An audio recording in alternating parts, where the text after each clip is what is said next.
আসসালামু আলাইকুম ফ্রেন্ডস, সবাই কেমন আছেন? অবশ্যই ভালো আছেন। তো বরাবরের মতো সরাসরি আপনাদের মাঝে মালয়েশিয়ার থেকে একটা ছোট্ট একটা ভিডিও। তো এটা কি জানেন, এটা হলো ডাবের পানি। এভাবে মালয়েশিয়ানে যদি আপনি মালয়েশিয়া দেশে কিছু খেতে চান, কিছু বা খেতে মানে কি নিয়ে আসবেন, বাসা গিয়ে খেতে খেতে আসবে, সেরকম তারা এরকম প্যাকেটে করে দেওয়া হয়। আর এরকম প্যাকেট করে তাকে বলা হয় বঙ্গুতে করে দেয়।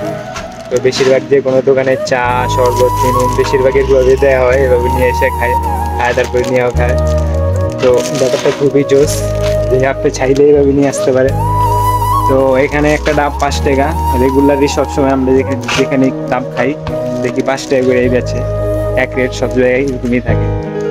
তো এখানকার 5 টাকা, ধরেন মালয়েশিয়ার 1 রিঙ্গিত, বাংলাদেশের 28 টাকা সম্ভবত এখন, এটা একটু বেশি আছে।